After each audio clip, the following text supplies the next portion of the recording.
নমস্কাৰ বন্ধুসকল, education plus YouTube চেনেলটোৰ এটা নতুন ভিডিঅ'লৈ আপোনালোকক স্বাগতম জনাইছোঁ। এই ভিডিঅ'টোত আমি লসাগু আৰু গসাউৰ বিষয়ে আলোচনা কৰিম। গণিতৰ এই দুটা হ'ল অতি প্ৰয়োজনীয় বিষয়। আপোনালোকে ভিডিঅ'টো শেষলৈ চাই থাকিব। এই ভিডিঅ'টোৰ জৰিয়তে আপোনালোকে লসাগু আৰু গসাউৰ সম্যক ধাৰণা লাভ কৰিব বুলি আশা কৰিছোঁ। আজিৰ আলোচনাৰ বিষয় দুটা হ'ল ফেক্টৰছ আৰু মাল্টিপলছ। ইয়াৰ অসমীয়া অৰ্থ দুটা হ'ল উৎপাদক আৰু গুণিতক। এতিয়া আমি চাম উৎপাদক কি আৰু গুণিতক কি। আহক আমি উৎপাদক কি আলোচনা কৰোঁ। ধৰা হ'ল এটা সংখ্যা 2। এই সংখ্যাটোক আমি কিহেৰে হৰণ কৰিব পাৰোঁ?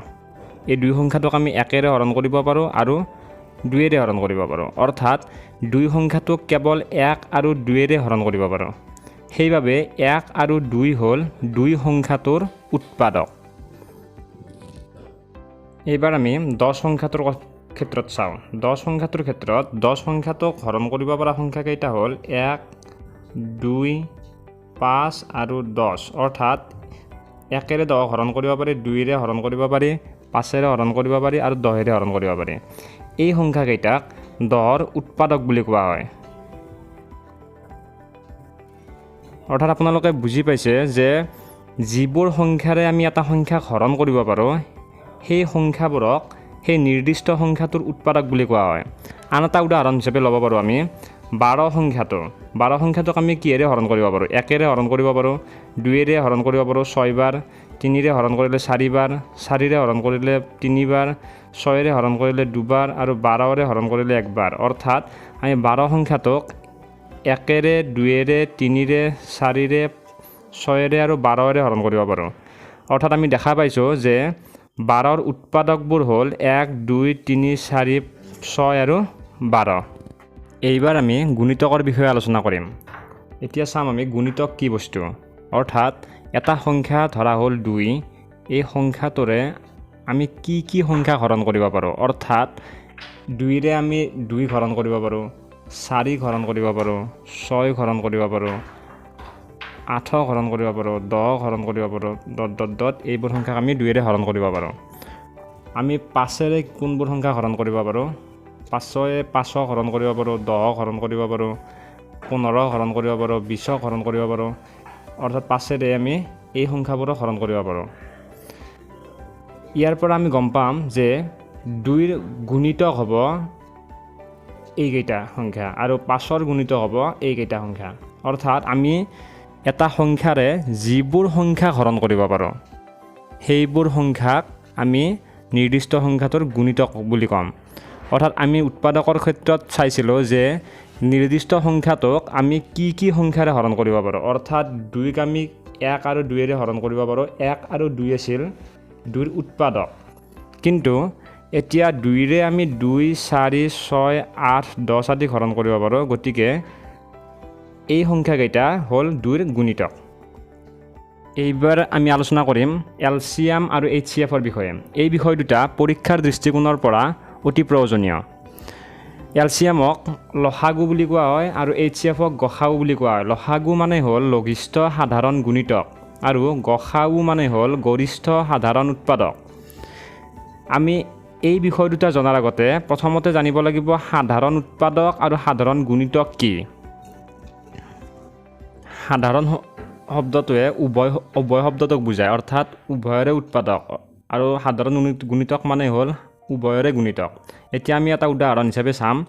10ৰ উৎপাদকবোৰ হ'ল 1, 2, 5 আৰু 10। অৰ্থাৎ 1, 2, 5 আৰু 10 আমি 10 হৰণ কৰিব পাৰোঁ। আকৌ 15ৰ উৎপাদকবোৰ হ'ল 1, 3, 5 আৰু 15। ইয়াত দেখা গৈছে যে দুয়োটাৰে উৎপাদকত 1 সংখ্যাটো কমন আছে আৰু 5 সংখ্যাটো কমন আছে। ইয়াৰ পৰা আমি গম পাওঁ যে 10 আৰু 15ৰ সাধাৰণ উৎপাদক হ'ব 1 আৰু 5। অৰ্থাৎ আমি 1 আৰু 5ৰে 10 আৰু 15 দুটা সংখ্যাকে হৰণ কৰিব পাৰোঁ। আমি 10 আৰু 15ৰ সাধাৰণ উৎপাদক পালোঁ 1 আৰু 5। এতিয়া আমি চাম গসাগু কিমান হ'ব। অৰ্থাৎ গৰিষ্ঠ সাধাৰণ উৎপাদক। গৰিষ্ঠ শব্দটোৱে ডাঙৰ বুজায় আৰু সাধাৰণ উৎপাদকটো আমি এতিয়া নিৰ্ণয় কৰিলোঁ। এতিয়া আমি গম পালোঁ যে গৰিষ্ঠ সাধাৰণ উৎপাদক হ'ব 5, অৰ্থাৎ 1 আৰু 5ৰ ডাঙৰটোৱে হ'ব গৰিষ্ঠ সাধাৰণ উৎপাদক। পৰীক্ষাত আমি এই পদ্ধতিৰে গসাউ নিৰ্ণয় কৰিবলৈ হ'লে বহু সময়ৰ প্ৰয়োজন হ'ব, গতিকে আমি চুটি হৰণ পদ্ধতিৰে গসাউ নিৰ্ণয় কৰিবলৈ চেষ্টা কৰিম। ইয়াত আপোনালোকে দেখিবলৈ পাইছে যে 15 আৰু 10 সংখ্যাটোক একে কি সংখ্যাৰে হৰণ যায়। আমি জানো যে 15 আৰু 10ক 5ৰে হৰণ যায়, গতিকে 5ৰে 15ক হৰণ কৰিলে 3বাৰ আৰু 5ৰে 10ক হৰণ কৰিলে 2বাৰ। এতিয়া আমি পালোঁ 3 আৰু 2। 3 আৰু 2ক একে সংখ্যাৰে হৰণ যায় নেকি আমি লক্ষ্য কৰিম, কিন্তু দেখিবলৈ পাম যে 3 আৰু 2ক একে সংখ্যাৰে হৰণ কৰিব নোৱাৰি। গতিকে প্ৰথম যিটো সংখ্যাৰে হৰণ কৰা হৈছিল সেই সংখ্যাটোৱে হ'ব 15 আৰু 10ৰ গসাউ, অৰ্থাৎ 15 আৰু 10ৰ গসাউ হ'ব 5। এইবাৰ আমি আন দুটা সংখ্যা উদাহৰণ হিচাপে ল'ম। সংখ্যা দুটা হ'ল 12 আৰু 24। আমি 12 আৰু 24ক একে সংখ্যা 2ৰে হৰণ কৰিব পাৰোঁ। 2ৰে 12ক হৰণ কৰিলে আমি পাম 6 আৰু 24ক 2ৰে হৰণ কৰিলে আমি পাম 12। আকৌ আমি 6 আৰু 12ক একে সংখ্যাৰে হৰণ কৰিব পাৰোঁ। 6 আৰু 12ক আমি একে সংখ্যা আকৌ 2ৰে হৰণ কৰিব পাৰোঁ। 2ৰে 6ক হৰণ কৰিলে আমি পাম 3 আৰু 12ক আমি 2ৰে হৰণ কৰিলে পাম আমি 6। আকৌ 3 আৰু 6ক একে সংখ্যাৰে হৰণ কৰিব পাৰি। একে সংখ্যাটো হ'ল 3, অৰ্থাৎ 3ৰে আমি 3ক হৰণ কৰিলে পাম 1 আৰু 6ক হৰণ কৰিলে পাম 2। এইবাৰ আমি 1 আৰু 2ক একে সংখ্যাৰে হৰণ কৰিব নোৱাৰোঁ, অৰ্থাৎ ইয়াত অংকটো শেষ। আমি 12 আৰু 24ৰ গসাউ নিৰ্ণয় কৰিবলৈ হ'লে আমি গসাউ পাম এই সংখ্যাকেইটাৰ পূৰণফল, অৰ্থাৎ 2 পূৰণ 2 পূৰণ 3, অৰ্থাৎ 2 2 গুণ 4 4 3 গুণ 12। এইবাৰ আমি লসাগুৰ বিষয়ে আলোচনা কৰিম। লসাগু মানে হ'ল লঘিষ্ঠ সাধাৰণ গুণিতক। লঘিষ্ঠ শব্দটোৱে সৰু বুজায়। লঘিষ্ঠ সাধাৰণ গুণিতকৰ বিষয়ে জনাৰ আগতে আমি সাধাৰণ গুণিতকনো কি সেই বিষয়ে জানিব লাগিব। সাধাৰণ গুণিতকৰ বিষয়ে জানিবলৈ আমি দুটা সংখ্যাক উদাহৰণ হিচাপে ল'ম। সংখ্যা দুটা হ'ল 2 আৰু 3। 2ৰ গুণিতকবোৰ হ'ব 2 4 6 8 10 12 14 16 আৰু 18। আকৌ 3ৰ গুণিতকবোৰ হ'ল 3 6 9 12 15 18 ইত্যাদি। ইয়াত আমি দেখিবলৈ পাইছোঁ যে 2 আৰু 3 উভয়ৰে গুণিতকত আমি কেইটামান কমন গুণিতক দেখা পাম। ইয়াৰ ভিতৰত হ'ল 6 সংখ্যাটো 2ৰো গুণিতক 3ৰো গুণিতক। 12 সংখ্যাটো 2 আৰু 3 উভয়ৰে গুণিতক। 18 সংখ্যাটো 2 আৰু 3 উভয়ৰে গুণিতক। গতিকে আমি ক'ব পাৰোঁ যে 2 আৰু 3ৰ উভয়ৰে গুণিতকবোৰ হ'ল 6 12 18, অৰ্থাৎ সাধাৰণ গুণিতক তিনিটা হ'ল 6 12 আৰু 18। আমি ইয়াৰ পৰা বুজি পালোঁ যে 2 আৰু 3ৰ সাধাৰণ গুণিতক তিনিটা হ'ল 6 12 আৰু 18। কিন্তু এতিয়া আমি চাম লসাগু কিমান হ'ব। ইয়াত দেখিবলৈ পাইছে যে লসাগু মানে হ'ল লঘিষ্ঠ সাধাৰণ গুণিতক, অৰ্থাৎ লঘিষ্ঠ শব্দটোৱে আটাইতকৈ সৰুটো বুজায় আৰু সাধাৰণ গুণিতক এইমাত্ৰ নিৰ্ণয় কৰা হ'ল। এতিয়া ইয়াত আমি দেখিবলৈ পাইছোঁ যে 6 12 18 এই সংখ্যাবোৰৰ আটাইতকৈ সৰু সংখ্যাটো হ'ল 6, অৰ্থাৎ আমি গম পাম যে লসাগু হ'ব 6। গসাউৰ সদৃশকৈ আমি লসাগু চুটি হৰণ পদ্ধতিৰে নিৰ্ণয় কৰিবলৈ চেষ্টা কৰিম। ইয়াত আপুনি দেখিবলৈ পাইছে যে 2 আৰু 3 সংখ্যাটোক একে কি সংখ্যাৰে হৰণ কৰিব পাৰিম। আমি দেখিবলৈ পাম যে 2 আৰু 3 সংখ্যাটোক একে সংখ্যাৰে হৰণ কৰিব নোৱাৰে, গতিকে ইয়াৰ লসাগু হ'ব সংখ্যা দুটাৰ পূৰণফল, অৰ্থাৎ 2 আৰু 3ৰ পূৰণফল সমান 6। আমি অলপ আগতে গম পাইছোঁ যে 2 আৰু 3ৰ লসাগু 6 হয়। এতিয়া আমি আন দুটা সংখ্যা উদাহৰণ হিচাপে ল'ম। সংখ্যা দুটা হ'ল 6 আৰু 12।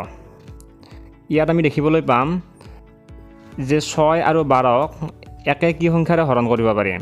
ইয়াত আমি 6 আৰু 12ক 2 সংখ্যাটোৰে হৰণ কৰিব পাৰোঁ।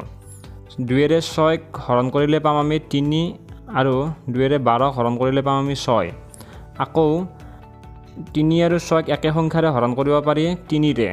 3ৰে 3ক হৰণ কৰিলে পাম আমি 1 আৰু 6ক হৰণ কৰিলে পাম আমি 2। এতিয়া আমি গম পালোঁ যে 1 আৰু 2ক একে সংখ্যাৰে হৰণ কৰিব নোৱাৰে, গতিকে ইয়াত অংকটো সমাপ্ত হ'ব। এতিয়া আমি লসাগু নিৰ্ণয় কৰিম। লসাগু হ'ব এই গোটেইকেইটা সংখ্যাৰ পূৰণফল অৰ্থাৎ 2 পূৰণ 3 পূৰণ 1 পূৰণ 2 সমান পূৰণফল হ'ব 12। আমি গসাউৰ ক্ষেত্ৰত কেৱল কাষৰ সংখ্যা দুটা পূৰণ কৰিছিলোঁ, কিন্তু লসাগুৰ ক্ষেত্ৰত আমি গোটেইকেইটা সংখ্যা পূৰণ কৰিব লাগিব। পৰীক্ষাৰ দৃষ্টিকোণৰ পৰা আৰু গণিতত ইয়াৰ ব্যৱহাৰৰ দৃষ্টিকোণৰ পৰা গসাউৰ ব্যৱহাৰ অতি নগণ্য, কিন্তু লসাগুৰ ব্যৱহাৰ অতি প্ৰয়োজনীয়। পৰীক্ষাতো লসাগুৰ ব্যৱহাৰৰ বিষয়ে প্ৰশ্ন দিয়া দেখা যায়। গতিকে আমি লসাগুৰ ব্যৱহাৰৰ বিষয়ে বিতংকৈ আলোচনা কৰোঁ আহক। এইবাৰ আমি তিনিটা সংখ্যাৰ লসাগু নিৰ্ণয় কৰিম। সংখ্যা তিনিটা হ'ল 6, 8 আৰু 10। আপোনালোকে দেখিবলৈ পাইছে যে 6, 8 আৰু 10ক একে সংখ্যাৰে হৰণ কৰিব পাৰি, আৰু সেই সংখ্যাটো হ'ল 2। আমি 2ৰে 6 হৰণ কৰিলে পাম 3, 8ক হৰণ কৰিলে পাম 4 আৰু 10ক হৰণ কৰিলে পাম 5। কিন্তু আমি ইয়াত দেখিবলৈ পাম যে 3, 4 আৰু 5ক একে সংখ্যাৰে হৰণ কৰিব নোৱাৰি।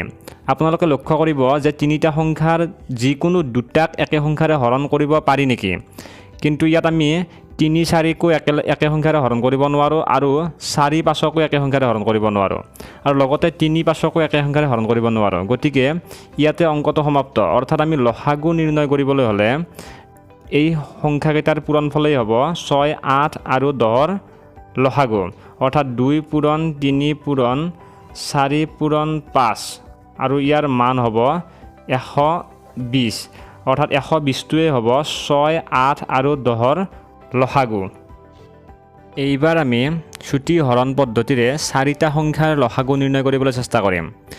ইয়াত দেখিবলৈ পাইছে যে সংখ্যাকেই 4টা হ'ল 12, 24, 18 আৰু 37। ইয়াত আমি গোটেইকেইটা সংখ্যাকে 2ৰে হৰণ কৰিব পাৰোঁ। অৰ্থাৎ আমি 2ৰে 12ক হৰণ কৰিলে পাম 6, 2ৰে 24ক হৰণ কৰিলে পাম 2ৰে 2ক একবাৰ, 2ৰে 4ক 2বাৰ, আৰু 2ৰে 18ক হৰণ কৰিলে পাম 9, আৰু 2ৰে 37ক হৰণ কৰিলে পাম 2ৰে 3ক একবাৰ, হাতত 1, 16 হ'ল, 2ৰে 16ক হৰণ কৰিলে পাম 8।